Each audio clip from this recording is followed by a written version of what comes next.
June 7th Ajit Kumar ఒక సామాన్య watchman, ఒక టెంపుల్ కి వాచ్మెన్ లా పనిచేసేవాడు. ఎటువంటి క్రైమ్ రికార్డ్ లేని ఒక సామాన్య మనిషి ఏదో అతని పని చేసుకుంటూ జీవనం సాగిస్తున్నాడు. నిఖిత అని ఒక లేడీ గుడికి వచ్చింది. ఆవిడికి పార్క్ చేయడం రాదో ఏమో తెలియదు కానీ అజిత్ కుమార్ ని హెల్ప్ అడిగింది. అజిత్ పాపం డ్రైవింగ్ రాదు. కీస్ ఆవిడ దగ్గర నుంచి తీసుకొని వాళ్ళ ఫ్రెండ్ కి ఇచ్చి పార్క్ చేయమన్నాడు. వాళ్ళ ఫ్రెండ్ కీస్ తీసుకొని పార్క్ చేశాడు. మళ్ళీ బీగాలు అజిత్ కి తెచ్చిచ్చాడు. ఆవిడ గుడి నుంచి వెనక్కి వచ్చాక ఆవిడ గుర్తొచ్చింది కార్లో బంగారం మర్చిపోయిందని. ఇది కార్లో బంగారం మర్చిపోయిందని. ఆ కార్లో బంగారం ఉందని కూడా ప్రూఫ్ ఏం లేదు, ఆవిడ చెప్తుంది అంతే. ఆవిడ వెంటనే గుడి నుంచి వెనక్కి వచ్చి కార్ డిక్కీలో చూసుకుంటే బంగారం లేదంట. అజిత్ కుమారే నా బంగారం దొంగలిచ్చాడు అని పోలీస్ స్టేషన్కి వెళ్ళి కంప్లైంట్ ఇచ్చారు. పోలీసులు కంప్లైంట్ రిజిస్టర్ కూడా చేయలేదు. ఇది గుర్తుపెట్టుకోండి. ఎటువంటి ఎఫ్ఐఆర్ అజిత్ కుమార్ పేరుతో రిజిస్టర్ కాలేదు. కేవలం ఒక అనుమానం, సస్పిషన్ అంతే.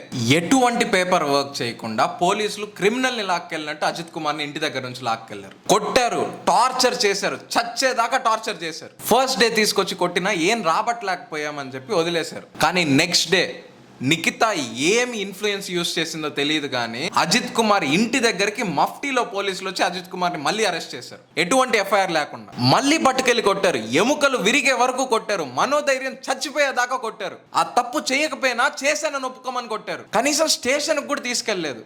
ఏదో వెటర్నరీ హాస్పిటల్ తీసుకెళ్లి ఇంట్రాగేట్ చేశారు. ఎక్కడెక్కడికో తీసుకెళ్లారు. అజిత్ కుమార్ ని చట్టానికి అందనంత దూరం తీసుకెళ్లి కొట్టి చంపారు పోలీసులు. లాఠీలతో కొట్టారు, పైప్లతో కొట్టారు, కళ్ళల్లో కారం కొట్టారు, జెనిటల్స్ మీద కారం కొట్టారు, దెబ్బల మీద కారం కొట్టారు. పోలీసులా సైకోలారా మీరు? లంచ్ కొడుకులారా?